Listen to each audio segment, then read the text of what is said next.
ซ่อนนี่ได้ยินเสียงแค้นเห่าคิดถึงข้าวแต่เป็นบ่าวเด้เคยคุยสาวแต่กี่คือสิเฒ่าบ่เป็นบ้ามาคือมวนแท้เสียงปีเสียงแค้นกูอยากหออยู่ไวๆวาง13 ปีเด้หันมวนแต่เสียงแค้นน่ะบ่อยากฟังเสียงล่ำบ่คือพ่อใหญ่หันผู้ขานี่อยากฟังเสียงล่ำเด้อเดี๋ยวนี้นั่นแค้นก็ได้ฟังแล้ว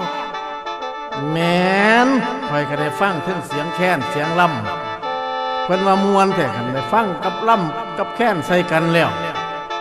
ผู้ฟ้อนบ่เป็นก็ฟ้อนผู้นอนบ่เป็นก็นอนผู้ลุกบ่เป็นก็ลุกฟังเสียงแค้นเสียงล่ำแล้วเพิ่นว่าผู้เฒ่าฟังลืมข้าวผู้สาวฟังลืมสู่เด็กน้อยฟังแล้วหูเศร้าดื้อเศร้ามึนเด้แม่ใหญ่โอ้เก่งปานนั้นหมอลำหนูลงก็ได้บาดนี้นั่นอยากฟังหมอลำหนูลงสันได้เดียวอ้าวก็ท่านก็เซิ้นหมอลำหนูลงเบิ่งกันนะโอ้น้องหลาหนูลงมาเบิ่งกันนะโอ้ยกะว่าจังสั่นแน่เนาะโอ้ยเบ้าให้กำลังใจแน่แม่สิได้ฟังอยู่ดอกเอิ้นน้องสาวปานนี่อยากฟังก่อนไหนล่ะเฒ่าแม่เอาฟังทั้งรองบ่เฒ่าแม่ฟังทั้งรองฟังทั้งรองหนูลงสิลองเรื่องพระพุทธเจ้าให้ฟังเด้อแม่เด้ออันนี้แล้วแม่แห่งมักแม่จะฟังก่อนนี่ตัวแต่ใดมาจะโดนแล้วว่าท่านได้ยินผู้ใดล่ำให้ฟังบาดนี้สิมีหมอลำหนูลงแล้วมาล่ำให้ฟังพระพุทธเจ้าค่ะแม่เอาฟังเด้อแม่เด้อ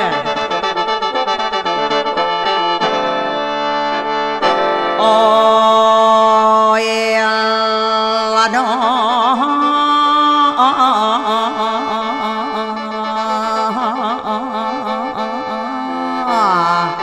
เดือนเอ้ยเดือนไงแกงแสงงามงามเสียผ่าขามพวกสะพุทธไทยเฮาให้เข้าวัดฟังธรรมตามคำสอนของพระพุทธเจ้าเฮาสิได้อยู่สบายเสียหายหอนละแม่ลาอยู่เย็นผู้ฟัง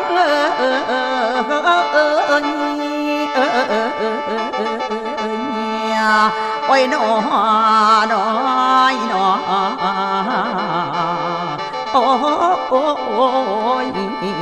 โอ้ย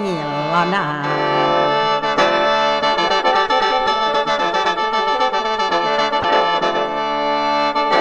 พี่น้องเอ๋ยสาธุเด้อข้าจากพันละนาเรื่องในผสมมาสมโพธิโปรดให้พวกพี่น้องฟังแจ้งว่าทั่วถึงครั้งหนึ่งนานหนุ่มพระพุทธเจ้าเสวยลาภโพธิสัตว์ในดุสิตนครลาดเขตแดนแม่นเจ้าโพธิสัตว์ไปเข้าคันทองเอ้ยคันทอนเอ้ยคันทองแม่นางมายาเทียงแท้เป็นแก้วว่าแม่เมืองอยู่เขตเบืองเมืองใหญ่กรุงตาบินอยู่ในดินอินเดียต่อมาทุกวันนี้พ่อดีได้10 เดือนทศมาศองค์พระบาทแจ่มเจ้าเนายังว่าห่มหังพระแม่ยังจับเหนียวนางหางทั้งพระขันทรงขับเรายืนนอบืนจ้องทั้งสองข้างบริวารดุมซอยนางประสูติลูกน้อยลงไตดอกคมหังออกแล้วตั้งตนอย่างเกียรติทนเกียรติจากคนธรรมดาแบกเก่ามาโดยย่อพ่อเจริญไว้ขึ้น7 ปีเปื้องปีศิลประกอบรอบโลกเรียนใดจะว่องไวทุกสิ่งใดเลียนเวทเปียซาพามันดาไต่ป้าแต่พยังเย้าหน่อยมีแม่นมคอยเลี้ยงบำรุงเอ้ยทุกเสาครามพี่น้องเอ้ยศิลประเสริฐเลิศล้ำพ่อมกาว่าเก่งหานอายุท่าน16 กว่าปีครบมาบรรจบปีหนเลขถ้วยนอไข่4ก็จังมีน้ำนากุมารเด้ยกุมารเอ้ยวาสีธาตุสีสุโธธิราชเจ้าเป็นเงาเจ้าพ่อคิงทุกสิ่งพร้อมอาเทียเศษชายานั่งพิมพาเป็นเมียผู้เผาองลงตั้งคิดแต่ปังหลังใดเป็นเมียมาหลายชาติภาษีธาตุเราเลยเติมตังว่าแต่งงาน พร้อมพวกบ้านสนมมัวสว่างนั่งสนมกำนั้นแพทย์พามดอกน้ำเลี้ยงเสียงชโยพร้อมเสียงชโยพร้อมโหแซวโกงสนานด้านพิมพาแก้มต้นเทียมทางเจ้านังเฮียงกำไฟเบื้องภาษีถาดนอคนดีได้มีงานสมรสเพื่อนเข่งละเบ่งเบื้องเช้าเมืองกับมีนาลาชาเสวยลาดอำนาจท่าแกนเงาเลือสะท้อนว่าเดืองดินเมื่อเดืองดินอยากไปเที่ยวสมสวนกวนเอาวอกับรถแต่งเตรียมเทียมมาถ้าเอานายฉันเขาส้มส่วนพูดเทวทูตนั้นอยู่ข้างทางเจ้าว่าดุงเดินเทวทูตนั่นเอิ้นว่าคนแก่น้อยเจ็บตายองค์พระไทยทรงคิดใส่ต้นเผาเจ้าจังว่ากุมโนมานสา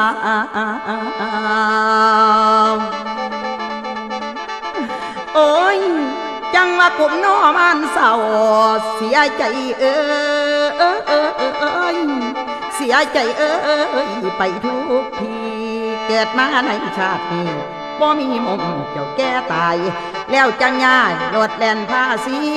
ไปเห็นลือสีพระทวดเทวดาแสงเผาแย้งดูแล้วบ่มีเดียวสีมาเกี่ยวสั่งให้รถแล่นเดียวเตือนเขาว่าสู่กุงแล้วจังเข้าสู่มุงนอนกอดนั่งพิมพาทั้งละหุนบวชตาได้อยู่ทรงดอกเทียมทางนั่งสนมแสนสันงันเผาในขวางบำเลอหลวงแขนต้นต้นเงานอพุทโธตื่นแล้วโยหมอบซองมองลิ้นเห็นผู้หญิงนอนหงายปล่อยนมนอป่าสินล้างคนคือกินน้ำควนค้างสะเพอปูวังพี่น้องเอ๋ยล้างคนเป็นอกห่วงกองคนอยู่ยังใหญ่คือดังคนไต่แล้วคือดังคนไต่แล้วท่วงกระสันดินดันสั่งในสันผูกมาเตรียมห่างเจ้าไสยานบอกเก่าตามจะต่อนั่งพิมพาทั้งละหุนบวชตาบ่สั่งความนอดีหายมือใบแสสยันกายมือใบแสสยันกายขั้นตายขีตีอาซาพามามานหามกะบ่ฟังจังได้ไปอยู่ยังแคมฟังอโนมาบอกแต่ภาษีกับเต่าคืนโนเมื่อบานเป็นตาสงโนสันนามโอ้ยเป็นตาสงโนสันนาภาษีเอ้ยขั้นเปลืองปีมากกระตับแตกเปลี่ยนไตทิ้งอยู่ข้างทางว่างแต่ในฉันในกับขึ้นเมื่อแจ้งข่าวส่วนว่าสีทาท้าวได้ใบงามเจ้าไปผมนั่งแล้วก้มตักเกตพระเมาลีมีหมู่เทวดาคอยรับรองนอผมไว้ในวันนั้นจาตุลาโลกธาตุนักเบาบาดไงตังวางให้แก่พระองค์เสร็จแล้วโค้งไปอุลุเวลังได้เสนาดีคมเย็นนอเดอนกวงหวังมูปัจจวคีเข่าบำลุงเอ้ยบำลุงเอ้ยขั้นทุกทาเข้ามาควายขาใสพามหาว่าเก่าเดิมพระกะจังได้เริ่มทุกขาจิตวิยาไหลเวลังทนถูกจ่อยพร้อมนอหอมเนื้อกะจังเพื่อไปเขาพอทองเอ้ยของเก่ากินตะเขาให้อ้วนหนังเนื้อดอกซุ่มเย็นพามทั้งหาลีกเว้นหนีจากพระโคดมว่าบ่สมควรตัดหลวงมานนอดีได้พระองค์ไปเศร้ายังโพใส่เอ้ยขั้นต้นยางพี่น้องเอ้ยสุชาดากะจังได้ไปพร้อมนอพระองค์นางก็เลยลงโค้งย่อมือถวายเกศเข้ามาทุกป่าญาติพร้อมถวายให้หลดบ่อนานกะจังกับเต้าบ้านเดลานอโพธิสัตว์พระองค์จัดสรรของเครื่องทานเสร็จแล้วแนวใดนั้นเสด็จเดินออกจากบอนเนลันชลาแม่น้ำพระองค์เจ้าได้ลำลิงพระองค์นิ่ง100 บาทอธิษฐานบันดาลลอยคอยไปนอเนื้อน้ำพระองค์นำทางเขาโพทองเอ้ยขันของกา ธิดามาเล่าเขามาน้อมว่าเหนียวใจพระองค์ใดขับไล่นอตกตามพระองค์ใดขับไล่นอตกตามธิดามานทั้งสามกะเล่านี้นอไปจอยพระองค์ปล่อยใจตั้งทำความเพียรเลือนโดดมันแก่งแก่นำแน่ว่าต่อยตีพระองค์จังได้จี้กองทัพพญามารบารมีสังหารหมู่มารก็เลยคงพระองค์ล้มใจตั้งความพิจารณาไว้เที่ยงตัดสรู้ทุกเรื่องเมืองไต่ดอกไฟบนกายจังสำเร็จพ้นถูกสิ่งโพธิญาณพิสดารหัวขีดลูกโคนน้อยจนงอพ่อควันแล้วเสด็จเดินดอกประกาศศาสนาพาเจ้าเจริญขึ้นว่าแผ่พื้นมาจากได้ก้าวพื้นผ้านิดทั้งสองตาบุษสานำกองโมสักนอตูปันพันธิดานำก่อนพันธิดานำก่อนสตุผงขมาตั้งภาษาบกขึ้นทางซ้ายว่าแลกหัวแล้วจังกลัวขึ้นสู่กรุงกาบินเห็นดูนางพิมพาเห็นดูนางพิมพาประทับลงนอบนแทนแสนมุดีอาลาทีเขาทรมานขันหนักหน่วงอยู่เทิงไม่หวงแท้พระองค์เจ้าได้นั่งนอนเตียละทีวอนไหวสัพพัญญูขันยืนอยู่ดูเป็นหน้าแก่กองไฟนางกำลังไหลแล้วจังได้เสด็จโปรดพระมารดาในดุสิตพาลาเขียดดาวว่าถึงกวงกวางมูเทมาพร้อมพระอินตาเห็นแห่โปรดพระแม่เตจีจนได้ว่าทรงญาณกายจังกับเต้าบ้านเพียบทีเมืองสวรรค์วันประบรณากับแด่เต้าคืนนอกุงกวงกวางพิสูสงเจ้าพิษกันวิวาทเกิดอุบัติความเข่าไผเบาบ่เสือควมพระพุทธเจ้าบ่รวมเลยหลีกหนีไปป่าเล่ไล่หัดถีหมู่พายนอสารสางปางนั้นมีลิงเท่ากับไพศาลสร้างใหญ่หักเอาห้างเพิ่งได้ถวายให้แก่พระองค์หะก็เลยลงโค้งย่อมือหับพรบุญยังมีนายจุนขะแต่งทานสุก่อนเนื้อเข้ามาเสียเชิญเจ้าไปฉันบินทบาทจังเกิดอาภัพไทยในเนื้อว่าโบมเหลืองพระองค์จำไว้เรื่องใสโอ้ยพระองค์จำเรื่องใสพระอานุนอยู่นี่นะเด้นอเอาบาทไปเกยหน้ามาให้ดอกเพื่อนกินก็สิสิ้นอายุสังขารมันนิมนต์หลายที่บ่มีผู้ใดแจ้งทรงแสดงว่างไว้หลายตำบลเบาบอนผ้านวลมองเผ่าใดดอกกลับมานพี่น้องเอ๋ยเป็นตาสมโนสันอาพี่น้องเอ๋ยเป็นตาสมโนสันอาพระโคโดมเพิ่นไข่ป่วยนอนเหนามือคำแก้มย้อยย้อยกษัตริย์เศร้าวังวังเงาย่ำพระเดินไปเขาเมืองกุสิมเอ้ยนอปากดานบอนนี้ผ่านพาเจ้าตอนเศร้าว่าเคิงยามจังว่าเหลียวนอไปกามจังว่าเหลียวนอไปกามเมืองกุสิมนาลายสั่งมาแจงอยู่ข้างคายเด้นอแลเบิ่งขัวแลเบิ่งสายพี่สุลองแวดระวังยังแต่หมกคันลาสาลีบุตรเจ้าออกคันโถน้ำเป่าผ้านวลกับเผาเอาน้ำว่าสวยเคียงเลี้ยงเบิ่งเทวาสันไพ่บนอากาศโลกกระทะแสเศร้าเขาขึ้นกระบอกปานอาวาสัตโนสุดท้ายทรงนิพพานมัวละนาดพอพญาตแลนเท่าเคียงเจ้าเมยมาโนองค์พุทโธนิพพานแล้วโอ้ยองค์พุทโธนิพพานแล้วเดือดทกเพลงไก่สว่างพี่น้องเอ๋ยดูดังยินสีมาเศร้าเสือได้ทำให้8 คำได้เมื่อพี่ทำศพกัดสปายืนนบอยู่แคมนอไปเท่าพอมาเผาเสร็จแล้วเศร้านักควันทั้งแก่หมายสิมาโลบแย่งสิ่งสู่ดอกแบ่งกัน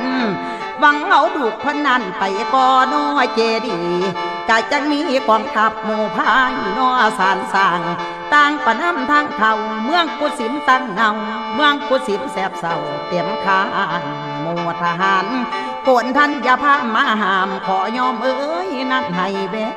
งแง่งเบื้องขาดเขียวแก้วแหวนหอยดอกอยู่เมืองตั้งอยู่เบื้องก่อใหญ่ลังกาแถวบักอ้าบักแง่เศร้ายกหมู่คนปนมไหวสาธุเด้อสาธุสาธุเด้อขอให้ภัยบนเมืองโคตรเอ้ยขันโลกลูมสาธุเด้อคุณพระพุทธขอให้มาเหลื่อมงามคุณพระธรรมขอให้มาโนเหลื่อมคุมพระสงฆ์ห่มอยู่สบายว่าเด้อโนอยโอ้ยน้อย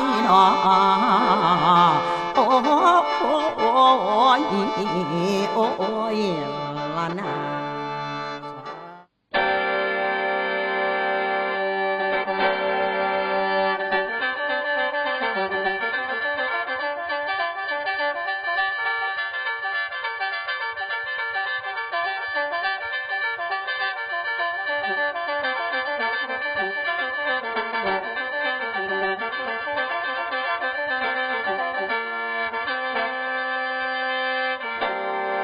โอ้ยบุญเอ้ยบุญตาพองขาได้สักการะพระพุทธบาทวันป่าสถาลุนกุศลทรงองค์พระกัสสปะประทับไว้เชิญมาไหวผู้สู่คนเด้อคุณยายโอ้ยหนอโอ้ยนา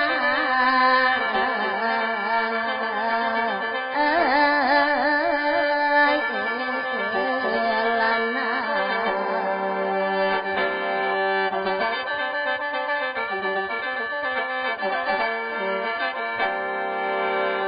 อันนี้สถาเอ๋ยถึงวันเพ็ญเดือนห้าเมษายนคนกะลังสองตะฟังแม่น้ำสองกามดอกหักแพงกับนนหมายบอกแจ้งจากที่แพงนครพนมสาธุชนห้อมกันเพื่อรอวันนี้ผู้ที่มีใจมันพากันก้มกราบใจห้อยพระบาททอนไทยสัมมาเจ้าเก่านานประทับกลางน้ำเน่าแผ่นศิลาลงพุทธองค์ที่สามพัฒกราบแต่ข้าวบุญผู้มีบุญไม่เห็นหูผู้มีภูมิคนอ่านในรังคณิธานตำนั้นนี่บอกไว้ให้การอ่านแถลงปี2483บ่งบอกแจ้งคำเล่าเจ้าคณะว่ามีพระสงฆ์องค์พระสุวรรณป่านี้เพิ่นแถลงแปลงสีว่ามีห้อยพุทธบาทพวงมุญาติโยมเถื่อนั้นพากันไหวสืบต่อมา80 ปีนั้นหน้าพากันเหตุพากันทำนำไปสักการะพระบาทหอยสัมมาเจ้าพากันแจ่มกันเต้าซุมเฮานั้นมันแกงท่าอุเทนบ้านดอกแก้วมาแล้วทำกันเสียงยืนยังนกขอว่านั่นก็พร้อมแต่งเตรียมมาเฮ็ดต้นกันลงเฮือน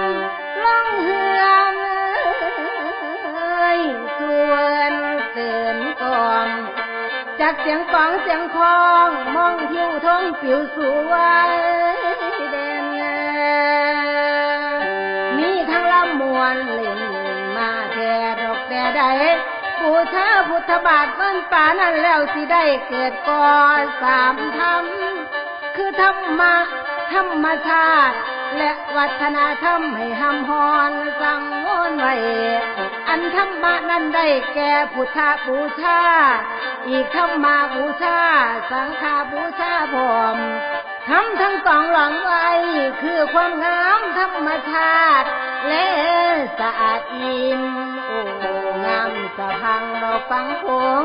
ทำสามโยงเอาไว้ทุกดวงใจกูมาวัฒนธรรมประเพณีมีส่วนร่วมสังคมมีจังอยู่เย็นแนมไปเห็นพื้นผ้าวันป่างามนั่นโดดเด่นเย็นนมโพพระเจ้าเงาเกณฑ์มานี้นครพนมดินนี้คือแดนพุทธมาหึงใส่เลิงเลิงเลิงเลิงลำโขงดังพระธรรมฉลองใหม่ประชาไทยเล่าบอมขอเชิญเด้อเชิญมาก่อนเชิญมาเป็นพี่น้องแพงมันดอกหักหอมเชิญมาก้มกับน้อมพุทธบาทเวิ้นป่าเมษายนสงกรานต์ทานสิเย็นเลินพากันย่อมือขึ้นอนุสุรีก้มเสียนใจคือพระศาสดาเย้าไก่เปรียบแม่โขงนานน้ำบ่เคยแห้งแม่นาทีเกิดมาในชาตินี้ได้มาพบศาสนามีศรัทธาจะเห็นผลว่าเป็นมงคลแท้เชิญมาเลยมาเยี่ยมเบิ่งป่าเอ้ยพระบาทดินสิ่งดีงามเกิดแก่ทานผู้ใจมันผู้สู่คนผู้ใจมันผู้สู่คนคนนำพา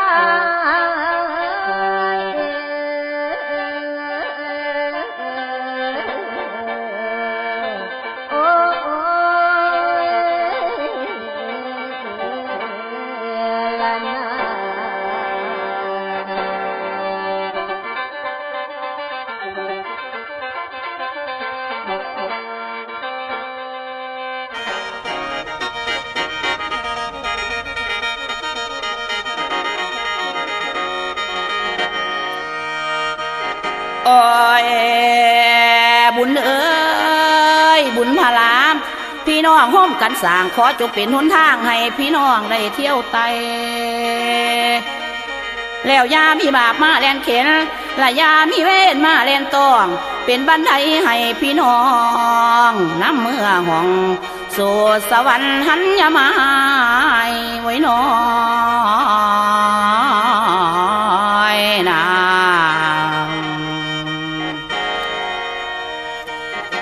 เอาละบัดนี้เพิ่นว่าเดือกฝนลมพรหนาววีหนาวเดือน3หนาวเดือน4ปีละครั้งคนเฒ่ากะสันเส้นกับเว้นมาน้ำตองสนองน้ำบ่มีขาดปรารถนาคิดอยากเว้นหายเจ้าห่างนี้ฟังนางกลมมาลีน้องขอวันท่าสี่ปองเรื่องปัญหาของพี่น้องข้าของอยู่สุคนพระเทศไว้อยู่ในแหงชาดกอีนางขอย่อยกจังคอยฟังเนื้อทาน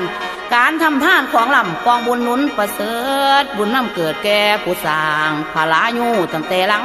คิดเบิ่งแน่แต่ขังองค์พระเวสสันดรเน่านครสนแสใหญ่มาท่านสร้างเงินคำผ่าอาพรบ่ได้จุงพระท่านลงบ่ได้ยานเบิดเกี่ยงกูสูแนวท่านลงไปหอดสร้างตัวประเสริฐดันมงคลของในห้องเมืองหลวงทอดพระข้างท่านเกี่ยงท่านเบิดแล้วหนีไปนอนอยู่ในป่ารักษาศีลต่อตั้งหวังอยากมุมแม่นโมเวนและแต่ปันนั้นพระองค์ยังบ่เว้นท่านลูกบุตรตาพามานานำขอยืน2กุมารให้ท่านบุตรแล้วยังเมียท่านตื่มจิตใจแห่งป่าปื้มบ่มีเศร้าเก่ามองพระหวังไปแห่งห้องแก้วแกนนิลพานบ่อยากมาสงสารเกือกตมเล่นกลัวเห็นตัวเจ้าฝูงคนเมื่อเท่าแก่แต่เกิดมานุ่มแน่นแข็งกล้าคู่สู่คนชีวิตนี้หากบ่อยู่นานดุลชีวิตของคนเฮาเปรียบดังเที่ยวไปหาข้าเดี๋ยวเราขึ้นมาบ้านเฮือนซ่านนอกของเก่าบ่วักคอยและเจ้าสิตายเกี่ยงผู้สุคนโอ้ยนอโอ้ยนอนามนี่ ล่ะเพิ่นว่าย่ามเฮาเฮ็ดเวียกได้ฟันให้ขุดดินการหากินของคนบ่มีแนวยานน้อยแล้วสังขารเจ้าสาราการพญาติพาอนิจจาบ่แน่ตายจอยเจ้ามิงม่อนเอาไฟเผาก็บ่ฮ้อนคือขอนให้ตายไปเอาไปฝังลงในดินก็บ่ติงขิงได้เอาหยังไปนำได้เงินทองของนุ่งเฮือนซ่านเป็ดไก่มาหน้าหัวดอกไห้สวนร่วนตั้งแต่บ่ได้พ่อเม็ดกำมือเฮาสิถือเอาไปนำก็บ่ติงขิงได้เอาหยังไปนำได้มีศีลธรรมเท่านั้นตัวเอาติดตัวพวกหมู่เจ้าทำไว้ตั้งแต่หลังลักคิดเบิ่งแน่แนวเขาให้กะบังกับกะตาอันมันเพโอ2 อันโคกกิ้งเขาให้ท่านเป็นถ้วย2 ใบผัดเก่าสิ้นขาดให้เจ้ามองซ้ำบ่กำดำถ้าอีเป้ดวงเก่าเป็นสนิมเงิน2 เหรียญใส่มือเนาะถือไว้ย่ามไฟเผาเบิดแล้วบัดเทื่อเขาเก็บกระดูกพวกลูกหลานเคลียคุยเอาจอยโลดบ่หยังศาสตร์กษัตริย์พื้นก้อมกับเจียวเล็กไฟโปกพวกผู้ยิ่งเฮาตายบอกคุณเขาเอาให้ยังเอาไปบ่มีได้เขาเก็บคืนมาคือเก่าเอามาแลกข้าวต้มขนมพร้อมได้รอปรุงลักคิดเบิ่งแน่ขั้นกะโลงเขาให้มีกระดาน4 แผ่นฝากไม้ไผ่ซับห้องให้พี่น้องละหามเข้าป่านี้บ่ได้อยู่ดีเฮือนใหญ่หลังเอาเฮ็ดลูกบ่ดีขายกินเจ็บเบิดไปจอยอย่าค่อยเอาหลายทอนหมุนมั่งสังขญาติศาสตร์กับผู้ห่างเขาสิให้อีแม่รักษาเด้อความกลัวอย่าเมามั่วกองกิเลสตัณหาความอยากได้เรือลำจะเพ่นใจเอาอันใดกะบ่ได้อย่าได้ว่าของตัวองค์พุทโธโคดมเทศนาสอนสี่ผมมาลีลำให้เพราะเป็นดอกเขาเนี่ยนางขอเตือนน้อพี่น้องให้จำไว้ผู้สุขคนโอ้ยหนอโอ้ยหนอ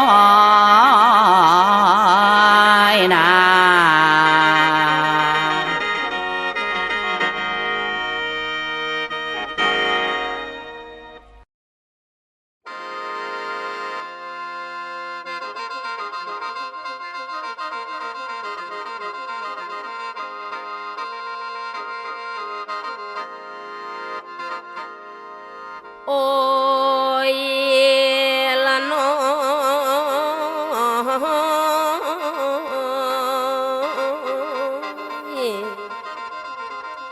ละบุญเอ้ยบุญอีนางที่เคยสร้าง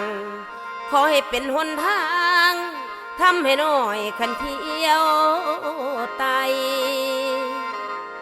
และยามีบาปมาเลียนเข็นขันยามีเวรมาแลนไก่โอ้ยบุญให้ได้แม่นห่วมกันโอ้ยบุญ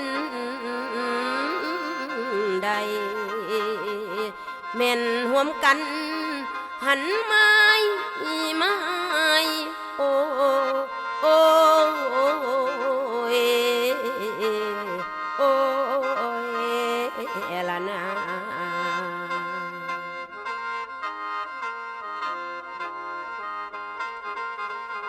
ละหูบ่น้อพี่น้องบันบอนอนาคตปรากฏในตำนานบอนพระองค์พ้นทรงสีละพันว่าศาสนา 2,500 ปีของพระโคสุดหันเพิ่นปันกันคนละปองมอบให้พญามีกราชปกครองพระองค์ว่าจังสันอันนั้นเจ้าดอกเหล่าทุนละเพิ่นว่าต่อไปภายหน้าพุ่นว่าคนสิวุ่นเด้อตำกันโลกสิหันคือเขิงสิอ่อนห้ำตำเขาองค์พระโคดมเจ้าไทยไปกับพ่อแมนอนุนแขนน่วงไว้ภายซอยศาสนาละเพิ่นว่าต่อไปภายภาคหน้าว่าป้าสิลันดังทบกบในหูสิตกใจขันสัวเซวนั้นทวงมนุษย์เฮาทั้งปวงสิพากันเป็นบ้าคนเฮาสิเต้นตื่นละคนสิยืนแลนเต้นเป็นมือดอกสันใสขันศาสนาสิล่วงง่ายไปจนหอด 1,000 ปีและพวกเมซี่กับพระสงฆ์สิเสียดแทงกันเรื่อยการศึกษายังบ่ทันได้ถึงบันสิตีกันเว้าว่าและ ละได้1,500 พรรษาเบิ่งเป็นหยังแต่แม่เขากะบอกคางโอ้ยพระสงฆ์เจ้าผัดไหลนี้ขันพระผัดว่าแม่ซี่เข้ามาทำปนปีมาญาติแยงอรหันต์ได้2,000ก็เลยลดจากอรหันต์เจ้าขันหาหลังวัดหอดบ่มีโยมเขาทั้งชานกสิน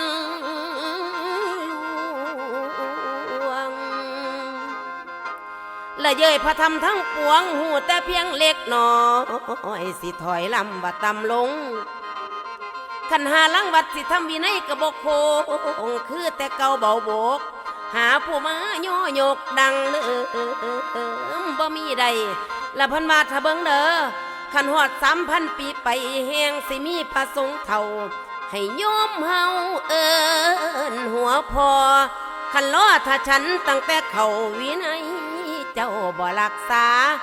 ละพันว่า4,000ไปสิบ่มีหอดผ้าเอาผ้าอัดบาแล้วเขียนหัวอีกจักน้อยก็สิมีครอบครัวคือเฮาสิก่อเต่าน้องเฮือนหน่อยถ้าเบิ่งเด้ออีกจักน้อยก็สิเอาผ้าลือขึ้นมาห้อยย้อยใส่ห้วยโยมเอิ้นไอ้มอมซ้อมเบิ่งเด้อซ้อมเบิ่งบัดสิเสื่อมเตรียมใบโลดหมู่เฮาคันเพิ่นว่าคัน5,000แห่งสิเศร้าเมิดฮอดศาสนาพุทธเมิด5,000พอดีโบสถ์สิมสิเพมางอีกจักหน่อยก็สิว่างกุฏิป่าถิ่มเป็นทำเลเจ้าป่าองค์พระศาสดาเพิ่นทำนายจังสันว่าไก่หันสิบ่มีแล้วเพิ่นว่าเป็นน้ำหยังเป็นน้ำองค์พ่อโคตั้งแต่กี้เพิ่นเป็นคนบ่ซื่อปานใดขันข้าวเพิ่นเอาดอกบัวไปเสียงท่าอยู่กับน้องขันน้องไปยังบ่ทันได้วิสนผดมีการบันไข่กาบพระองค์ทราบเหตุขอขันเห็นแล้วผัดลักเอาเราหูว่าของแจมเจ้าพระโคเราบันลุ่นเลยหมุนหลักของภาษีอีกที่ไปแทนไว้ก็เลยเอาของตัวนั้นกลับไปวางแทนบอนหลอนอกของผู้น้องไปไว้ถ้าเหตุมูลนี่ละแม่เพิ่นว่าคนเฮาก็คือกันสิรักกันมาตั้งแต่พุ่นละซ้อมเบิ่งโลดคนเฮาจักไผเอาไผลักหลุดยองยีตีปนองค์พระโคเป็นโจรจังแม่นคนเฮาหยองเวเศร้าคำละเว้าบ่มีศีลธรรมเว้าสับลับสิริโอ้ยเดี๋ยวนี้ขันต่อมาละพันว่าผู้สิสร้างโลกนาถ้าซ่อมเบิงภาษีอ่านจักสินานปันใดจังสิลงมาเยี่ยมละสวดพระโคดมเจ้าของเฮาเพิ่นสิเสื่อมขันเฮาสิตายพุ่นแล้วบ่เห็นย้อนแม่นตอนบุญบ่เห็นย้อนแม่นตอนบุญคุณเอ้ยคุณโอ้ยน้อโอ้ยโอ้ย